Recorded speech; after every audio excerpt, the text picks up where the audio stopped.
12.3 비상계엄과 탄핵 여파로 혼란을 겪고 있는 대한민국. 이제 다시 한번 헌법과 민주주의의 본질을 묻습니다. 국민의 선택은 어디로 향할까요? 법률방송 현장과 사람이 대선을 앞두고 두 명의 정치 전문가와 법과 정의, 신뢰와 회복을 위한 질문을 던집니다. 현 정치권 상황과 국민의 목소리로 들어봤습니다.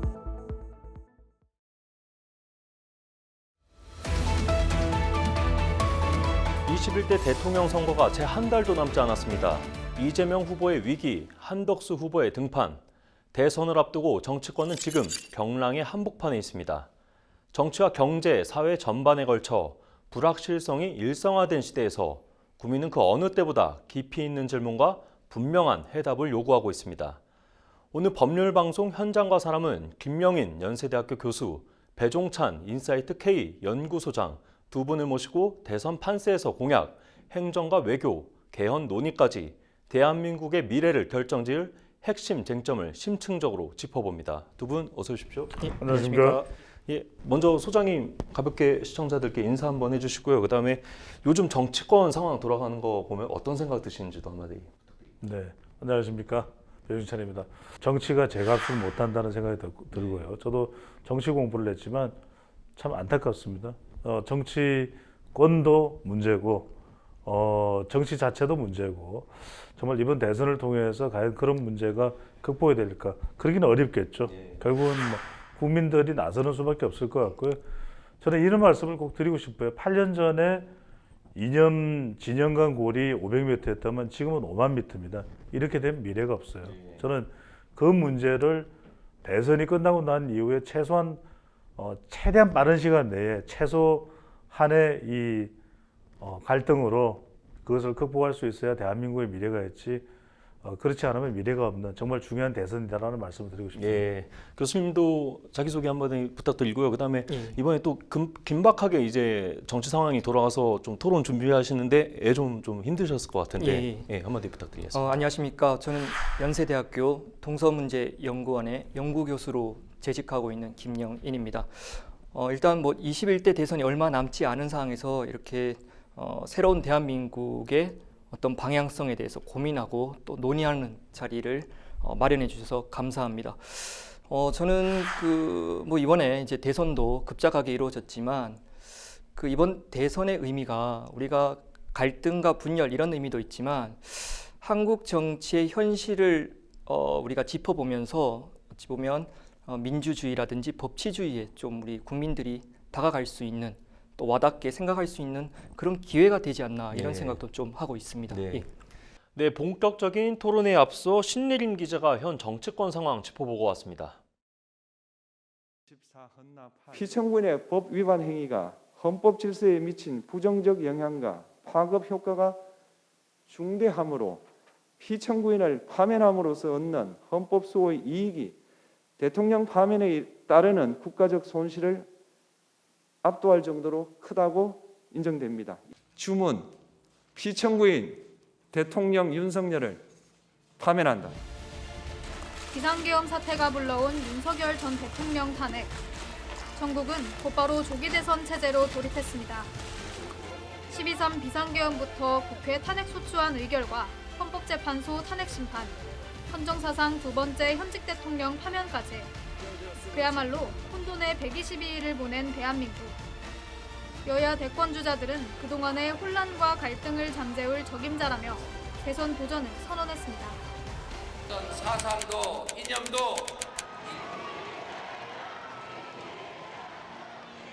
지난 4월 14일 시작한 더불어민주당 대선 후보 경선은 이재명 전 더불어민주당 대표와 김동연 경기지사, 김경수 전 경남지사의 3파전으로 치러졌습니다. 그러나 이변은 없었습니다. 어차피 대선 후보는 이재명. 경선 초반부터 어대명 기세는 꺾이지 않았고 이 후보는 역대 민주당 역사상 최고 득표율에 해당하는 89.77%를 기록하며 대선 후보로 최종 선출됐습니다. 20년 민주당원 이재명이 민주당의 제21대 대통령 후보라는 막중한 임무를 부여받았습니다. 지금 이 순간부터 이재명은 민주당의 후보이자 내란 종식과 위기 극복, 통합과 국민 행복을 갈망하는 모든 국민의 후보입니다. 더 낮은 자세로 정치의 사명이자 대통령의 제1과제인 국민 통합의 책임을 확실하게 완수하겠습니다. 이재명 대세론을 입증하며 본격적인 대선 행보에 박차를 가하던 이 후보. 그러나 지난 1일 대법원 판결로 분위기가 뒤집혔습니다. 대법원 전원합의체가 이 후보의 공직선거법 위반 사건을 유죄 취지로 서울고법에 돌려보내면서 사법 리스크가 또다시 변수로 떠오른 겁니다. 대법 판결이 나오자 국민의힘에서는 후보 사퇴를 촉구했고 민주당에서는 사법부가 대선에 개입해서는 안 된다며 대법원장 탄핵 방안까지 언급하는 등 날을 세웠습니다. 결국 서울고법은 지난 7일 이 후보의 선거법 파기환송심 공판기일을 대선 후인 오는 6월 18일로 연기했습니다.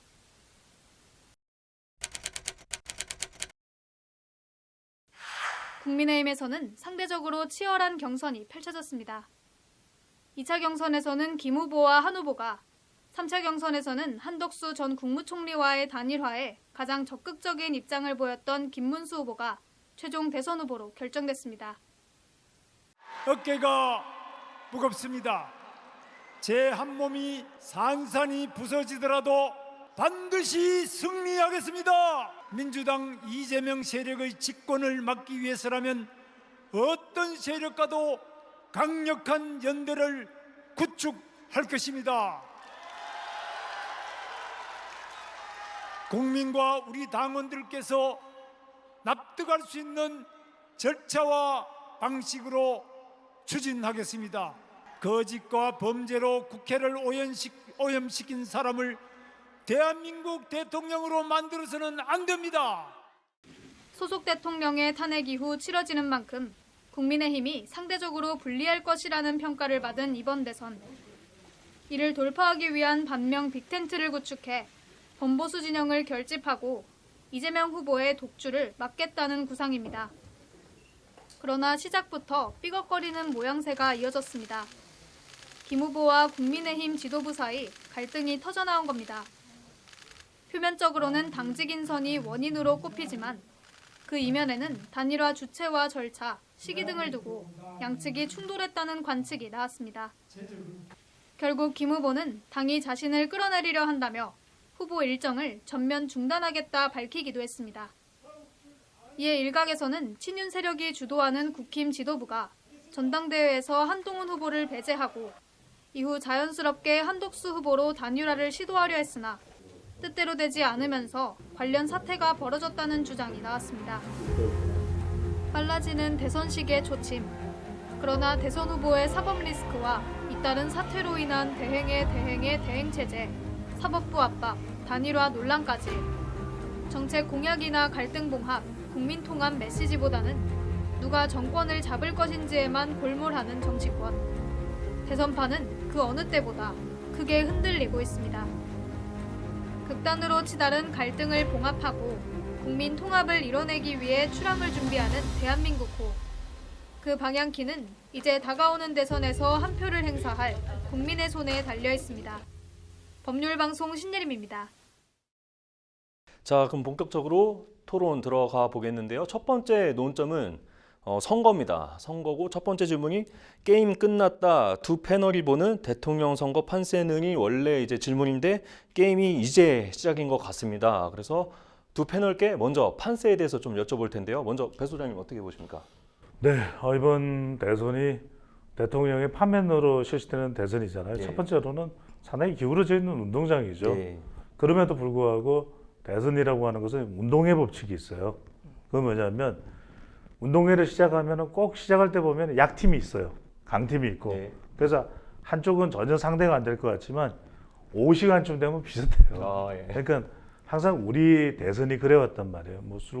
불과 수십만 표 차이로 대선의 결과가 나오는데 지난 대선도 0.73%포인트 차이였잖아요. 네. 상당히 기울어져 있는 운동장이면 분명하다. 하지만 끝날 때까지 끝나지 않는 것이 대선이고 중요한 건 이재명 후보 그리고 민주당이 상당히 주도권을 질 수밖에 없는 대선인데 네. 그럼에도 불구하고 얼마만큼이나 보수가 다시 이 결집을 해서 끝까지 쫓아가고 또 역전의 발판을 만들 수 있느냐, 뭐 어려운 일이죠. 예. 쉬운 일은 아니죠. 하지만 그것이 가능할지 여부한 그 가능성이 타진되는 그런 선거다라고 볼 수 있겠습니다. 네, 김 교수님은 어떻게 좀 생각하시는지 궁금한데요. 판세 어떻게 보십니까? 예, 일단 선거의 승패 요인은 대체로 구도, 이슈, 인물 이 세 요인으로 좀 판가름이 된다고 봅니다. 예. 그래서 먼저 이제 구도적인 측면을 보면 이번 대선에서 가장 눈여겨볼 것은 진보 진영과 맞서는 이제 범보수 진영이 양자 대결로 갈 건지 아니면 다자 대결로 갈 건지. 예. 그래서 이 말은 지금 이재명 대표를 반하는 또는 개헌을 통해서 결집을 하는 요 반 이재명 연대가 보수를 중심으로 얼마나 결집을 할 수 있는가, 이것이 이제 그 구도에서 중요한데요. 예. 지금 이제 현실을 보면 김문수 후보, 한덕수 후보와의 단일화 과정이 상당히 파열음을 내고 있고, 예. 그리고 개혁신당의 이준석 그 후보의 완주 의지가 상당히 높은 그러한 상황이기 때문에 예. 구도적으로 봤을 때 범보수의 단일화가 매끄럽진 않겠다. 예. 그래서 구도적인 측면에서는 더불어민주당의 이재명 후보 쪽이 좀 강세 있다 이렇게 예. 판단을 할 수 있겠고요. 네. 그리고 이슈도 말씀해 주셨는데. 이슈 역시 결국 이번 이제 대선은 대통령 탄핵이라는 즉 권리에 의한 예. 선거기 때문에 네. 유권자들은 이 탄핵에 대한 평가를 할 수밖에 없는 선거라고 봅니다. 네. 그래서 이재명 후보나 이준석 후보 같은 경우에는 탄핵이 명백히 잘못된 그런 이제 입장을 보이고 있고, 네. 그런데 이제 반대쪽에 있는 이제 김문수 후보나 한덕수 후보는 계엄에 대해서는 잘못을 인정을 하는데 탄핵에 있어서는 반대 또는 모호하거든요. 예. 그런데 여기서 이제 주목할 것은 국민들이 탄핵에 대해서 다소 이제 부정적인 60%에서 70% 사이를 지금 점하고 있기 때문에 네. 아무래도 국민의 뜻을 보수 진영에서 좀 반한다면 선택을 받기가 좀 어렵다 이렇게 예. 생각을 합니다. 그리고 또 인물도 또 말씀해 주셨어요. 예, 결국 구도랑 이슈가 좀 열세인 어떤 세력의 입장에서는 인물 경쟁력이 중요한데 얼마나 김문수, 한덕수 이 후보가 이재명을 뛰어넘는 경쟁력을 갖추는가, 이 부분을 볼 필요가 있는데요. 네. 그 이재명 후보 같은 경우에는 정치적 리더십 그리고 행정력 이러한 부분에서 상당히 경쟁력을 보여왔고, 네. 그리고 세 번째 대선을 준비하면서도 네. 인지도도 있습니다. 네. 이에 비해 김문수, 한덕수 후보는 존재감이 사실 떨어지는 게 사실이고, 그리고 윤석열 정부에 이제 국무위원을 했다는 것이 조금 한계로 작용하지 않을까. 예. 그래서 저는 이번 선거가 이런 구도, 이슈, 인물 세 요인을 좀 종합적으로 평가를 해볼 때 범보수 진영의 어떤 승산은 많이 없을 거다 이렇게 네. 좀 판단을 합니다. 그럼 이제 교수님께서는 이 보수 단일화가 돼도 이 대선 판세에는 그렇게 영향이 없을 것이다 이렇게 보시는 건가요? 예, 저는 그 보수 단일화 됐을 때 파급력은 제가 쉽게 예단을 할 수 없습니다. 네. 그런데 거기에 앞서서 보수 단일화가 완전한 의미의 어떤 그 용광로의 성격을 지니고 있는 단일화로 갈 것인가, 네. 여기에 대해서 의문을 좀 가지는데요. 예. 그 이제 단일화가 완전히 성공할 수 없는 세 가지 이유를 좀 말씀드리면, 네.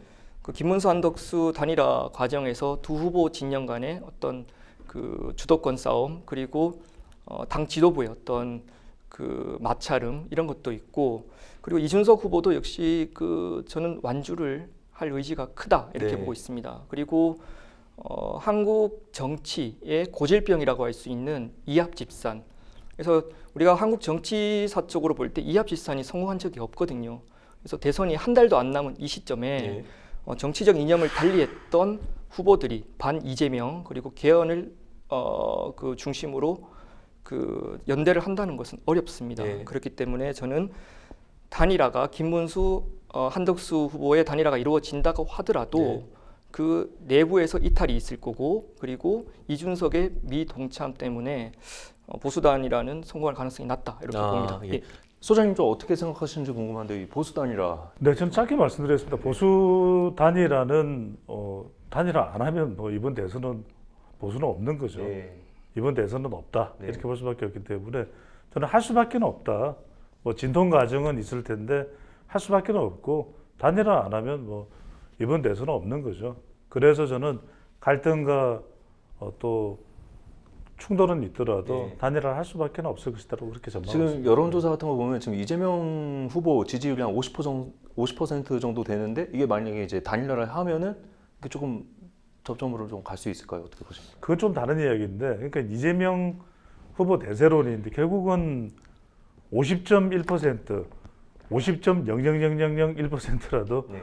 얻어내면 그건 못 이기잖아요. 네. 그건 그 대세론이죠. 근데 선거는 뭐 저도 30년 이상을 대선 분석을 해왔지만 네.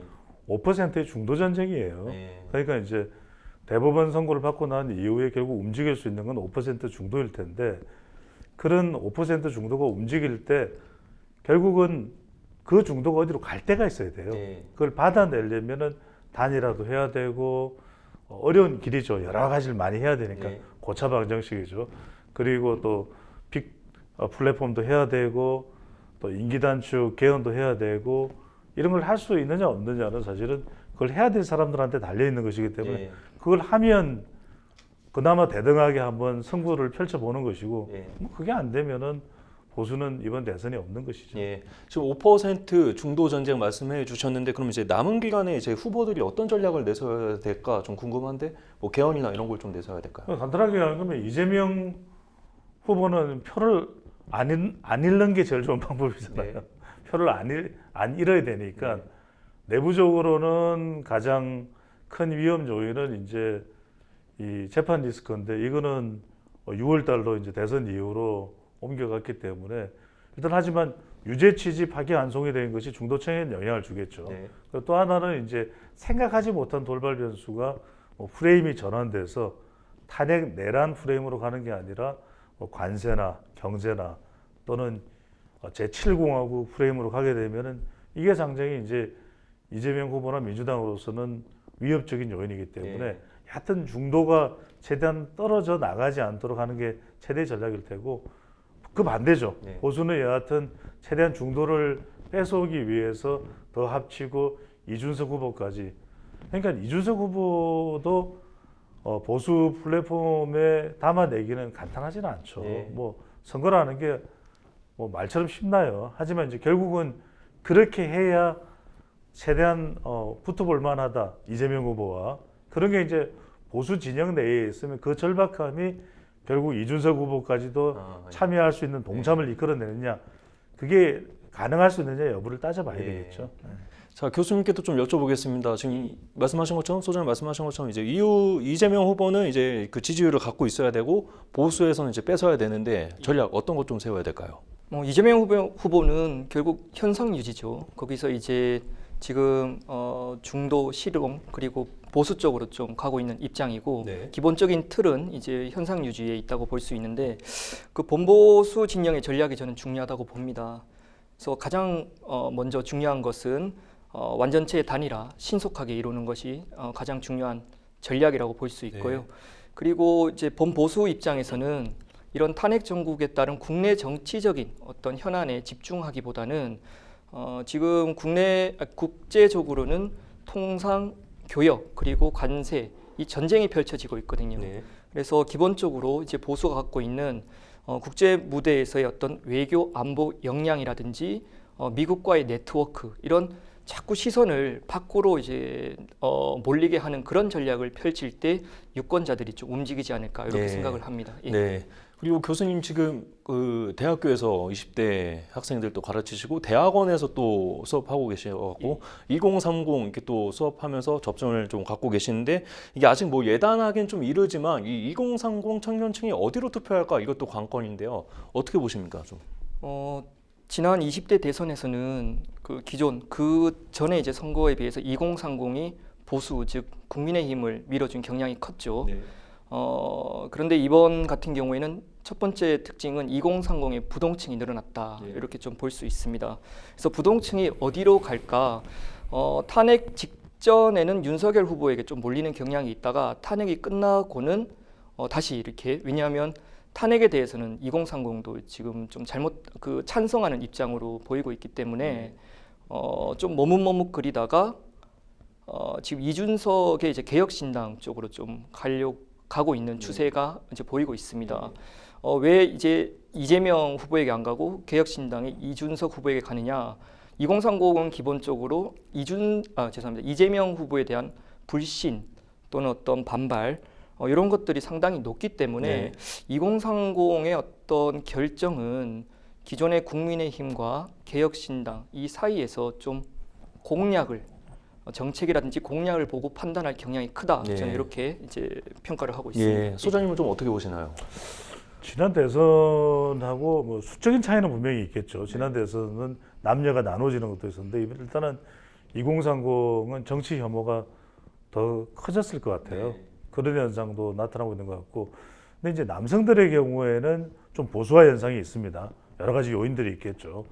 뭐 미국이라는 거 이렇게 친중이냐 친미냐라는 것도 있을 것 같고, 또 이제 좀 더 탄핵 국면 속에서 이제 보수화되는 30대 남성들의 모습도 있었고, 그러니까 이번 대선도 역시 정치 혐오 때문에 투표율이 싹 높을 것 같지는 않아요.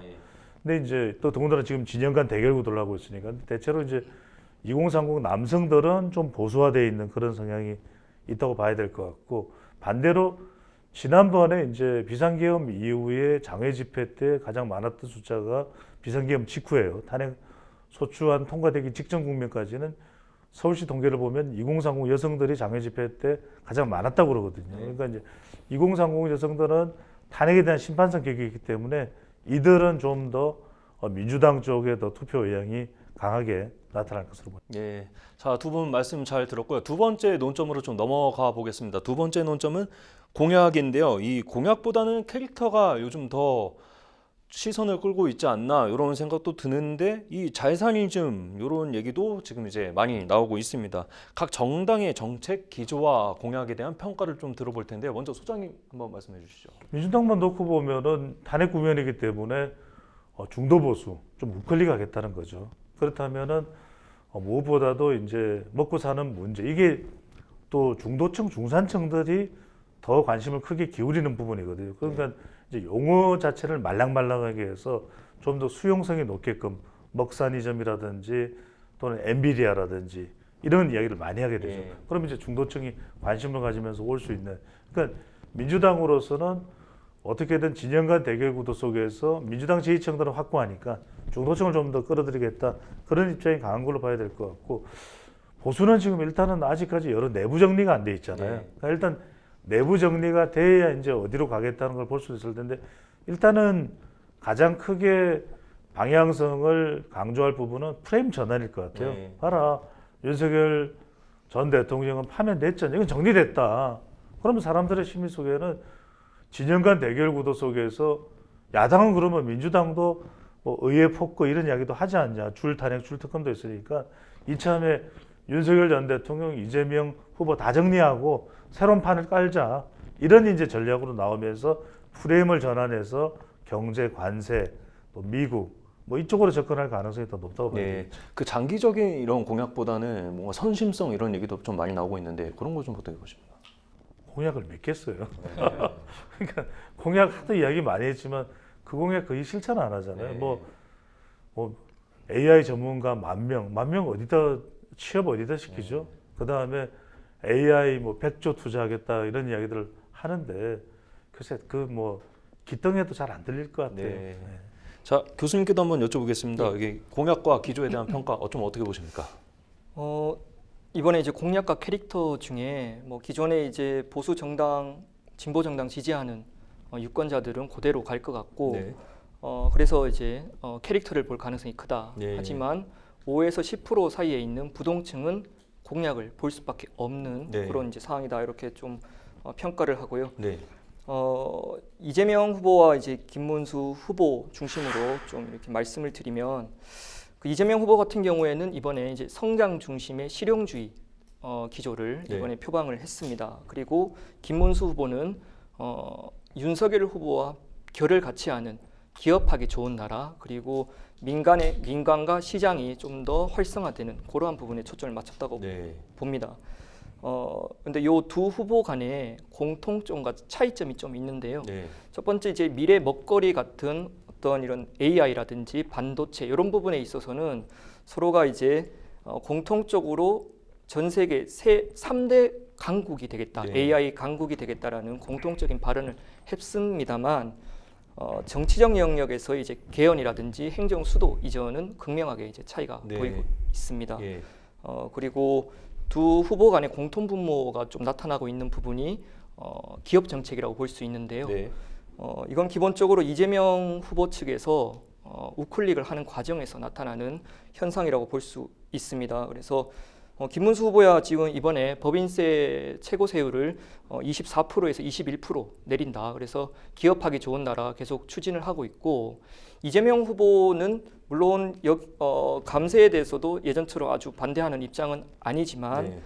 최근에 이제 주 4일제를 들고 나왔거든요. 네. 그러니까 중간 단계에서 주 4.5일제에 거쳐서 결국은 주 4일제로 가자고 얘기를 했는데, 이것은 김문수 후보와 좀 결을 달리하는, 즉 근로자의 입장을 좀 더 반영한 네. 그런 정책이 아닌가 예. 그렇게 생각을 합니다. 네. 예. 그리고 AI, 뭐 기후, 그다음에 뭐 가상화폐 이런 것들이 이제 많이 얘기가 나오고 있는데, 이번 대선 미래를 누가 말하고 있냐가 질문입니다. 어떻게 보시는지 좀 궁금한데요. 교수님 한번 더 말씀 더 해주시겠습니까? 이번 대선에 이제 가장 중요한 성격을 짚어볼 필요가 있다고 보는데요. 이번 선거는 결국은 회고적, 즉 과거를 평가하는 선거가 될 수밖에 없다. 이 말은 비상계엄과 이제 탄핵 정국이 있기 때문에 네. 그래서 제 생각은 후보들이 지금 AI, 반도체, 뭐 2차 전지, 양자, 바이오 이렇게 다양한 현안들을 내놓고 있지만 결국 유권자들은 미래보다는 과거를 들을 가능성이 예. 크다. 이렇게 네. 좀 판단을 할 수 있겠습니다. 네.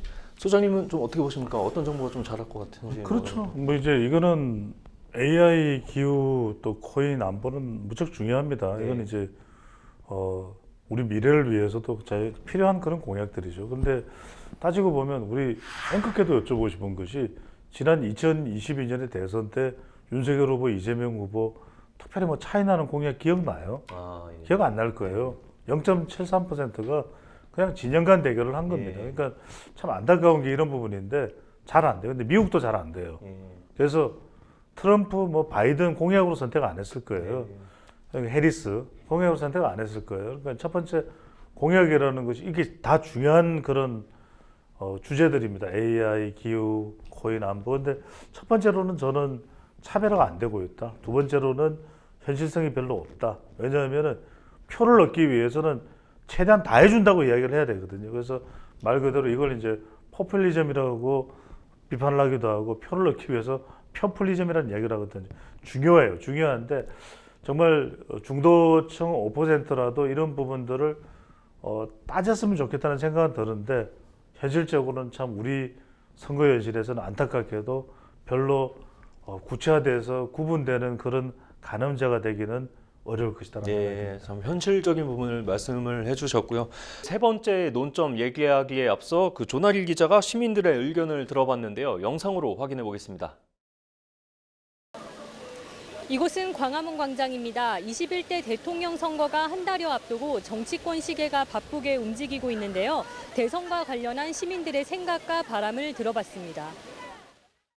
글쎄, 지금 국가를 보면 너무 좌우 이념에 분리돼 가지고 나라가 거의 두 쪽으로 한 것 같은데, 어떤 모임에 나가도 좌파 우파 서로 이렇게 싸움 같은 언쟁이 많이 나오기도 하는데, 그런 것도 안타깝고, 이번에 누가 대통령이 됐던 간에 좀 이념은 없애고 그 나라 경제와 국민을 생각하는 그러한 지도자가 나오길 바랍니다. 근데 요새 텔레비 보시면 많이 아시겠지만 상대방 후보를 깎아내리는 것밖에 없어요.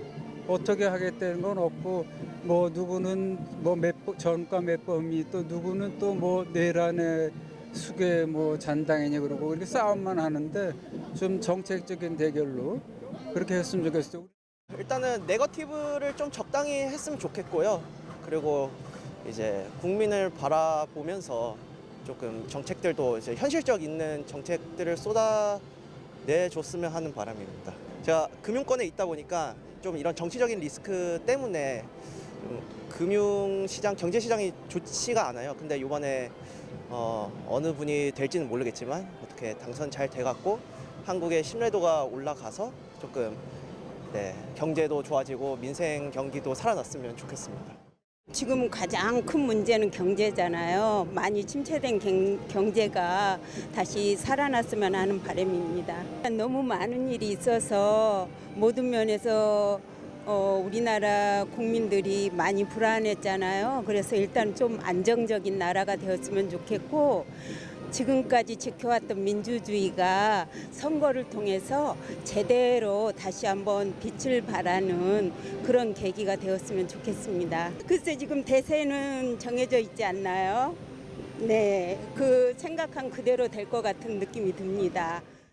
방송에 보면 그냥 그 민주당에서 뭐 대통령 다 됐다고 이렇게 하는 것 같은데, 제 생각에는 그건 아니다. 아직까지는 여보 선거를 지켜봐야 알겠지만, 그래도 좋아하는 사람이 있고 싫어하는 사람이 있으니까 너무 편파적으로 방송한다는 거는, 이거는 국민 한 사람으로 볼 때는 있을 수 없는 일이다. 자식들하고 얘기를 하면 대화가 안 된다. 우리가 나이 먹은 사람들하고 부모 자식 시간에도 밥상머리에서 서로 잘 이해가 안 되고 이런 게 있거든요. 우리는 80대 이제 노인이니까 그동안에 우리 삶은 참 상당히 힘들었잖아요. 요새 젊은 세대는 뭐 그걸 아는지는 모르겠고, 그래도 어지간하면은 좀 그동안에 쌓은 공들이 무너지지 않게 좀 흘러갔으면 좋지 않을까. 탄핵을 당한 당과 대통령이 어떤 아무런 반성이라든지 그런 발언이 없잖아요. 너무나 당연하게 이제는 뭐 좀 약간 적반하장 같은 그런 기분도 들고, 정책을 좀 많이 발표했으면 했던 아쉬움. 지금은 오로지 무슨 국민의힘은 대통령이 아니라 이재명을 꼭 이재명이 되면 안 된다, 모든 타겟이. 정책이 없어요. 부정하면 안 되면 안 좋은 것 같아요. 뭐든지 뭐 선관위부터 해가지고 많은 것들이 다 뭔가가 의혹을 제시하고 뭔가가 부정이 많은 것처럼 많은 것들이 이렇게 포도되어 있는데, 앞으로 이 나라를 짊어질 당이든 뭐 대통령이든 누가 되든지 간에 인정은 어떠한 결과라도 인정을 하면서 했으면 좋겠어요. 공정, 화합, 민생 등 주제는 달라도 새로운 대한민국을 염원하는 마음은 같습니다. 이번 대통령 선거가 또 다른 갈등의 시작이 아닌 지난 갈등의 마무리가 되길 시민 모두의 바람입니다. 세 번째 논점으로 좀 넘어가 보겠습니다. 세 번째 논점은 행정 외교인데요. 첫 번째 질문은 대통령 집무실 적절한 곳은 어디인가입니다. 어디인가인데 여기에 좀 더해서 이 작은 정부와 큰 정부에 대해서도 얘기가 많이 나오고 있습니다. 윤석열 정부만 했었더라도 이 행정관을 줄이겠다, 행정관 규모를 줄이겠다고 했었는데 오히려 더 늘어났던 상황이 있었고, 그리고 부처를 뭐 통폐합하겠다고도 했었는데 그것도 또한 어려운 그런 부분이 됐었습니다. 먼저 좀 교수님께 좀 여쭤보겠습니다. 그 적절한 곳은 집무실로 적절한 곳은 어디인지랑 그다음에 작은 정부, 큰 정부 어떻게 좀 보시는지. 예, 지금 차기 대통령이 갈 곳은 용산, 청와대 그리고 세종 이 세 군데 이제 한 군데로 갈 것 같은데요. 이재명 후보는 임기 내 이제 세종 행정수도 이제 이전하겠다 이렇게 얘기를 했고, 김문수 후보는 제2 집무실만 옮기겠다 이렇게 얘기를 했죠. 저 같은 경우는 장기적으로 봤을 때는 행정수도의 세종 이전이 적합하다. 이것은 수도권 어떤 집중화 그리고 국가균형 발전에서 바람직하고, 그리고 민주주의라는 것이 결국 권력의 분산에 초점이 맞춰졌다는 그런 가치를 갖고 있기 때문에 장기적으로는 그 행정수도의 이제 세종 이전 바람직하다. 하지만 다음 대통령 임기에서는 저는 제2 집무실만 세종에 설치하는 것이 바람직하다고 보고 있습니다. 이거는 여야 간의 합의를 통해서 또 윤석열 정부에서도 결정된 사항이고요. 왜냐하면 저는 그 제1 집무실이 서울에 있어야 되는 이유는 대통령이라는 존재가 결국은 국가 원수입니다. 그래서 국내 현안뿐만 아니라 어떤 해외 국빈이라든지 다양한 외교안보적인 문제를 해결해야 될 때는 수도가 상당히 이점을 갖고 있다. 네. 왜냐하면 외교부나 국정원, 뭐 국방부 이런 것들이 서울에 있기 때문에 여전히 대통령은 수도에 있는 것이 맞고 제2집무실을 그 세종으로 옮기면서 저는 상징적 역할, 즉 이것만으로도 앞으로 나아가야 되는 지방 분권의 의미를 살려줄 수 있다고 좀 보고 있습니다. 그리고 그 정부에 대해서는 좀 어떻게 보십니까? 작은 정부, 큰 정부에서? 지금 일단 큰 정부, 작은 정부를 이제 그 판단하는 가장 큰 기준은 그 정부의 규모, 그러니까 정부가 얼마나 개입을 하는가를 세입이나 지출 또는 공공 부분의 일자리로 어떤 이제 좀 평가들을 하는데요. 네.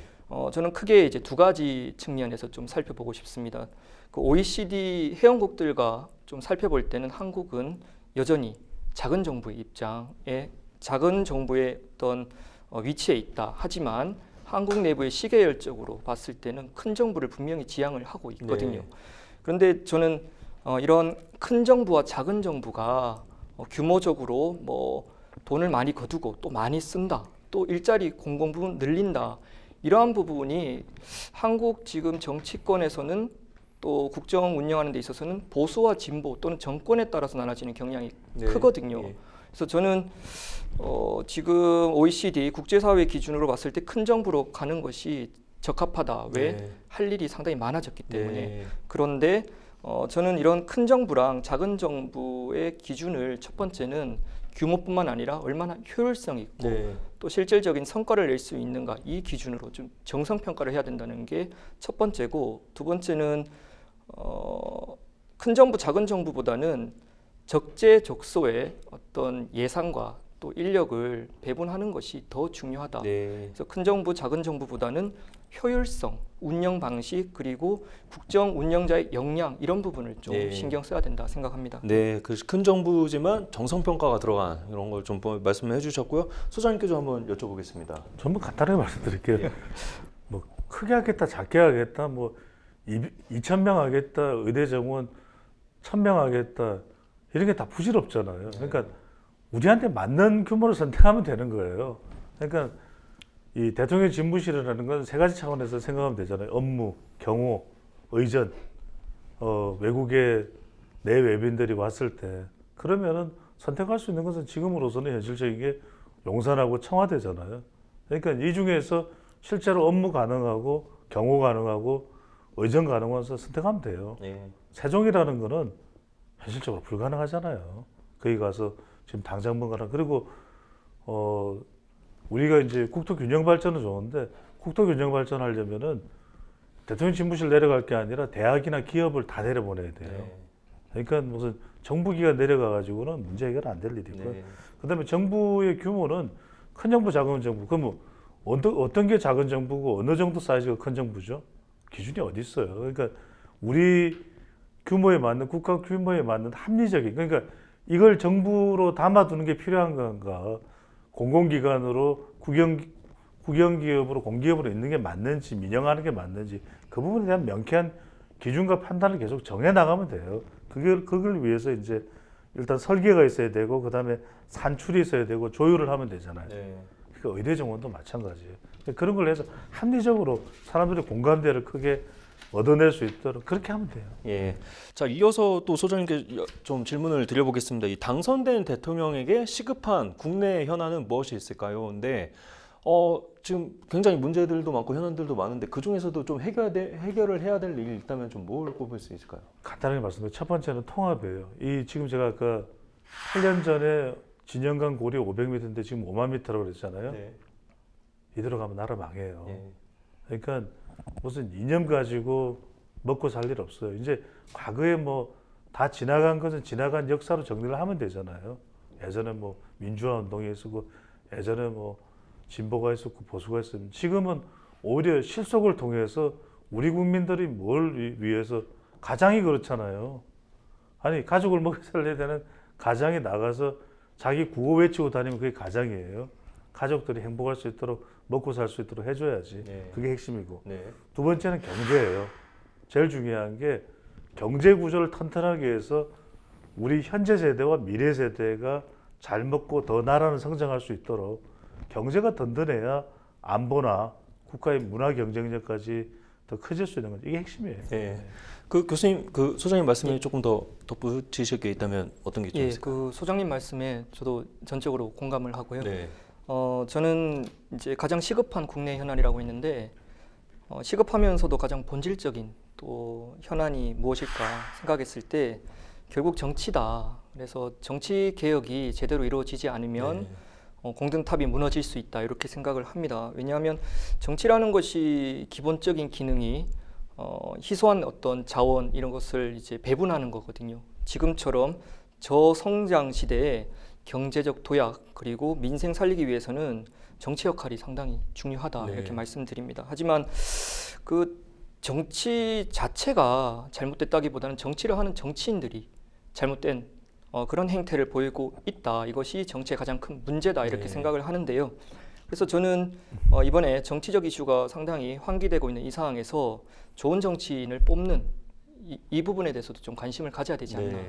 그래서 저는 그 두 가지 방안이 결국은 선거제도 개혁, 소선구제, 단순 다수제를 벗어난 중선거구제 그리고 비례대표제 확장을 할 필요가 있고 그리고 대한민국 정치가 오랫동안 삼류로 머물렀던 이유는 결국 정치 그중에서도 정당 그리고 정당 중에서도 공천 문제라고 생각을 하거든요. 그래서 지금 현실만 보더라도 한쪽에서는 그 사당화된 모습이 좀 보이고 있고 한쪽에서는 다음 총선을 위해서 좀 줄을 서는 뭐 왔다 갔다 하는 모습을 보이고 있는데 이 공천 문제를 좀 내부적으로는 감시 시스템 그리고 당원과 일반인들이 참여할 수 있는 이 문제가 시급하다고 볼 수는 없지만 이 문제를 해결하지 않고서는 민생을 살릴 수 없고 통합하기에는 상당히 한계가 있다. 저는 그렇게 판단을 합니다. 자, 정치 문제 좀 잘 짚어주신 것 같습니다. 그리고 또 교수님께서 외교 안보 전문가이신데 이 당선된 대통령에게 가장 시급한 국제 현안은 또 무엇이 있을지 좀 궁금한데요. 국제 현안도 결국은 한국이라는 어떤 그 나라를 주어로 봤을 때 가장 큰 지금 어려움이 뭔가 경제죠. 경제. 한국이 지금 0%에 수렴하는 경제 성장률을 보이고 있습니다. 이러한 가운데 그 올해 초에 이제 집권한 트럼프 행정부의 관세 정책은 한국에게 상당한 위험 요인이 될 수밖에 없습니다. 그렇기 때문에 한국으로서는 뭐 4월 25일 한미 2+2 이제 통상 협의 진행하고 7월 패키지도 만들고 그리고 그 영역에서는 관세 비관세 조치, 경제 안보, 투자 협력 그리고 통화 이런 정책을 내놓긴 했는데요. 결국은 다음 정부에서 미국과의 관세 정책을 얼마나 국익에 맞게 원활히 진행을 시키는가 이것이 가장 중요한 어떤 국제적 현안이다 이렇게 좀 저는 보고 있습니다. 네, 소장님도 한 말씀 좀 부탁드리겠습니다. 저는 뭐 아까 경제 말씀드렸으니까요. 제일 중요한 건 일단 안보인 것 같아요. 안보의 남북 관계도 중요하고 여하튼 남북 관계는 우리가 아주 경쟁력이 있으면 북한보다 우위를 가져가면서 핵 관련된 부분도 참 풀기 쉽지 않은 부분이지만 저는 어떻게든 풀어갈 수가 있다 이렇게 보고 있고 그 다음에 미국 또 일본 중국, 러시아 다 중요하잖아요. 지금 북한은 러시아에 파병까지 하는 상황이니까 저는 이런 부분에 관리를 잘해야 될 것 같아요. 그러니까 중국도 무시할 수 없고 러시아도 무시할 수 없는 거고 또 남북 관계도 윤석열 정부에서는 너무 꼬였잖아요. 그런 부분도 잘 풀어서 언젠가는 이 나라가 뭐 하나가 돼야 될 거 아닙니까? 언제까지 싸우고 치고받고 뭐 또 6월 25일 되면 그날을 기억하자 이럴 거예요. 빨갱이 논쟁 붙고. 그러니까 이런 거를 풀 수 있는 그런 좀 지도자가 이제 나와야죠. 그리고 또 하나는 저는 기후 문제. 이거 보면 500년 전이 더 행복했을 것 같아. 기후가 엉망이야. 그래서 기후 문제를 좀 해결할 수 있는 우리나라도 지금 보면은 사계절이 완연했는데 지금 보면 그렇지가 않잖아요. 4월 말인데 여름이에요. 5월 초는 뭐 한여름이야. 그래서 이런 부분들을 좀 우리 대통령이 더 주도권을 가져서 해결해 나갈 수 있는 그런 좀 역량을 발휘해 줬으면 좋겠어요. 그 안보 말씀하셨는데 요즘 그 언론에서 그 보수 후보들에게 묻는 게 이 대통령이 되면은 남북 회담 할 것이냐 이런 것도 많이 물어보더라고요. 해야죠. 생각해 보세요. 저기 김정은 위원장 누가 대통령이 되든 지금 이재명, 김문수, 한덕수, 김정은 여전 다 동생이잖아요. 네. 그래서 다 구슬려 가면서 어떨 때는 좀 압박도 해야 되고 어떨 때는 회담을 해서 구슬려야 되고 지금 뭐 미사일 뭐 핵 잠수함하겠다고 난리법석을 떨잖아요. 근데 그걸 뭐 치고받아서 서로 뭐 삐져서 이렇게 할 일은 아니잖아요. 그래서 저는 그건 노련한 사람이 제일 무서운 사람이에요. 서로 햄버거를 먹든지 비빔밥을 먹든지 부대찌개를 먹든지 먹어가면서 날래 형님의 그 마음의 큰 공감대를 감동의 수다 뭐 이래서 뭐 될 거 아니에요. 뭐 자꾸 딸 주애를 데려 나오는데 정상적이지가 않잖아요. 그래도 회담하면서 구슬려 가면서 아니 트럼프 대통령 원산에다가 리조트 짓고 싶다잖아요. 그걸 왜 미국에다가 해요? 우리가 통일해서 우리가 리조트를 지어서 신의주도 가고 양강도도 가야 될 거 아니에요. 그런 걸 만들려면 그냥 무조건 하고 북한이 생각이 다른 걸 어떻게 하겠어요? 그걸 잘 이렇게 구슬려 가면서 그런 역량을 발휘해야 되겠죠. 그리고 아까 좀 전에 교수님께서 통상 말씀해 주셨는데 이 통상 미중 패권 경쟁이 지금 치열한데 이게 대한민국이 어떤 스탠스를 취해야 될지도 참 관건인 것 같습니다. 어떻게 보십니까? 지금까지 미중 사이에서 한국은 안미 경중, 안보는 미국, 경제는 중국 이 스탠스를 취해 왔습니다. 그래서 정부 차원에서는 이게 두 국가 사이의 실리를 챙긴다 이렇게 얘기는 하고 있지만 실질적으로는 두 국가로부터 눈치를 보는 거거든요. 그래서 저는 미중 패권 경쟁 사이에서 한국이 취할 수 있는 외교 전략은 이제는 눈치 외교를 종식할 필요가 있다. 다른 말로 말씀드리면 외교적, 안보적 자율성을 확보할 때 한국이 도약할 수 있다고 봅니다. 그래서 그 이유로는 한국이 일단 국력이 상당히 이제 높아졌습니다. 군사력 5위, 경제력 10위권. 그렇기 때문에 미중 사이에서 충분히 협상 레버리지를 가지고 있다고 보고요. 그리고 관계적 측면에서 볼 때 미국은 패권이 흔들리고 중국은 패권 국가가 되려고 하는 이 사이에 한국이라는 나라는 상당히 매력적인 나라거든요. 이런 매력을 어필을 할 때 한국은 보다 자율성이 있다. 그리고 마지막으로 이런 눈치 외교, 즉 국가 자율성을 높이는 것은 미국으로부터는 안보 자율성을 높이고 중국으로부터는 이제 경제적 자율성을 높이는 건데 미국 같은 경우는 이제 한미 동맹은 너무나 중요하고 긴밀하게 유지를 해야 되지만 국제 안보적 역할, UN PKO 등의 활동 좀 많이 해서 다변화해야 된다. 그리고 중국 같은 경우에도 사실 우리가 고위험 경제 안보 품목 많이 의존을 하는데요. 이 부분은 우리가 다른 국가들과의 우방국들, 유럽, 미국과의 어떤 협력을 통해서 좀 역시 다변화를 할 필요가 있다. 이렇게 말씀드립니다. 짧게 한번 좀 여쭤보겠습니다. 이 비핵화 문제 같은 걸로 두고 외교적으로 어떻게 좀 접근을 해야 된다고 보십니까? 한국 안보에 가장 위협이 되는 것은 이제 북한 정권 그리고 북한 정권이 이제 천명한 핵이라고 할 수 있죠. 그렇기 때문에 저는 안보 영역에서만큼은 확고하게 비핵화에 대해서 원칙을 지켜야 된다. 그래서 2002년부터 CVID 즉 완전하고 검증 가능하고 불가역적인 원칙 이것은 일관되게 견지될 필요가 있다고 보고요.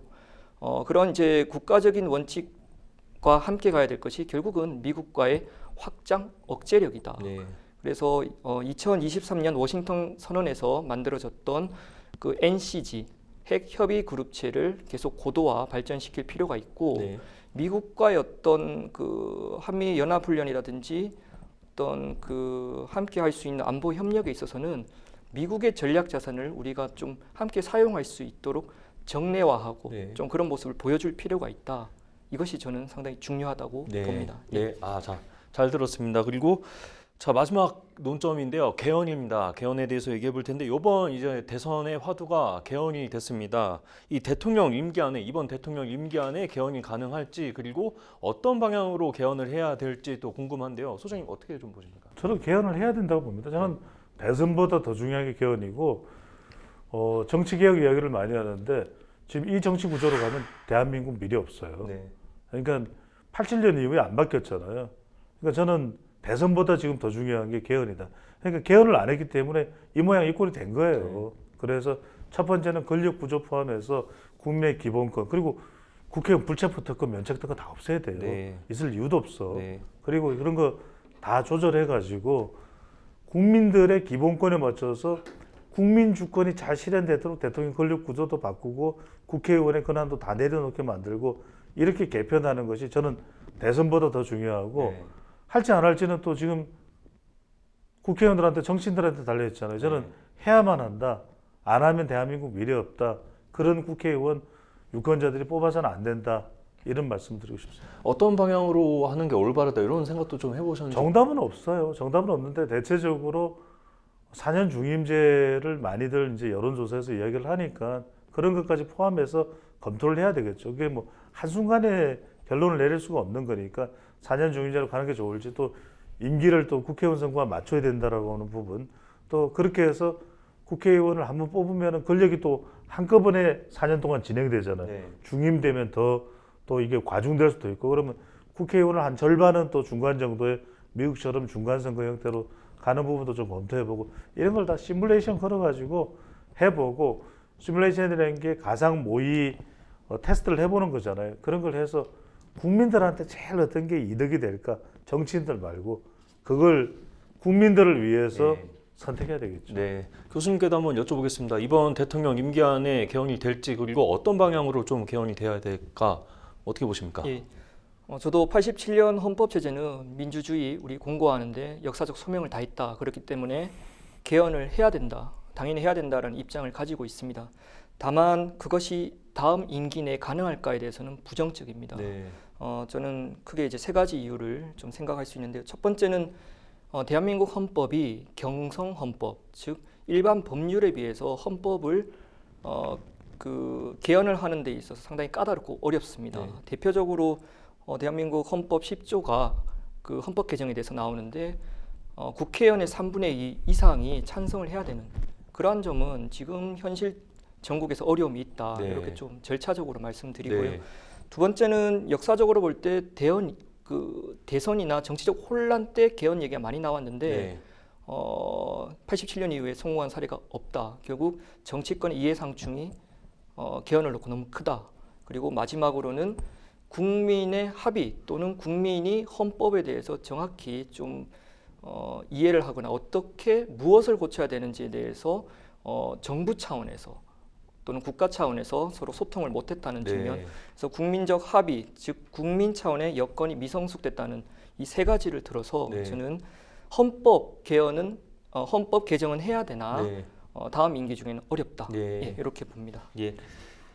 자, 마지막으로 한 말씀씩 여쭤보겠습니다. 새로운 대한민국으로 나아가기 위해 필요한 일은 무엇일까요? 교수님 먼저 좀 말씀해 주시죠. 저는 그 새로운 대한민국으로 나아가기 위해서는 가장 중요한 일은 민주주의의 가치를 복원해야 된다. 이렇게 말씀드립니다. 대한민국 헌법 1조도 대한민국은 민주공화국이고 주권은 국민으로부터 나온다는 민주국가를 얘기를 하고 있습니다. 하지만 현재 대한민국의 민주주의는 안녕하지 못한 상황이죠. 정치인들은 본연의 임무를 하지 않고 있고 또 국민들 역시 실증과 무관심으로 좀 멀리서 바라보고 있는 형국인데요. 그렇기 때문에 그러한 사이 이제 대한민국 사회는 훨씬 더 양극화되고 갈등, 즉 독일의 정치학자가 얘기했던 칼 슈미트가 얘기했던 정치는 적과 아군의 구분 행위로만 좀 보여지는 모습이 상당히 안타깝고 참담합니다. 이러한 상황에서 우리가 민주주의 가치를 되짚어 볼 필요가 있는데요. 민주주의의 원칙은 다수결 원칙이다. 하지만 다수결 원칙을 뛰어넘는 민주주의 가치, 즉 관용 정신이 그 어느 시점보다 필요하다. 관용이야말로 서로 다름을 인정하고 또 소수의 의견도 한 그릇에 담는, 즉 모든 국민이 우리 대한민국의 주인이 되는 그런 나라를 만들 수 있다. 그래서 저는 민주주의의 가치, 관용 정신이 우리 정치권뿐만 아니라 국민들에게도 사랑을 받았으면 좋겠고 또 실천됐으면 좋겠다. 이런 생각 가지고 있습니다. 관용 정신에 대해서 강조를 해주셨고요. 소장님도 마지막으로 한 말씀. 저는 이제 초간단하게 말씀드렸습니다. 지도자를 잘 뽑아라. 잘 못 뽑으면 그 모든 거는 유권자에게 되돌아온다라는 말씀드리고 싶습니다. 자, 역사적 전환점에 서 있는 대한민국. 이번 선거는 한 사람, 한 정당의 승패를 넘어 국민이 어떤 나라에 살고 싶은지에 대한 응답이 될 것 같습니다. 오늘 대담이 시청자 여러분께 깊이 있는 판단의 기준이자 민주주의를 더 성숙하게 만드는 의미 있는 출발점이 되었길 바랍니다.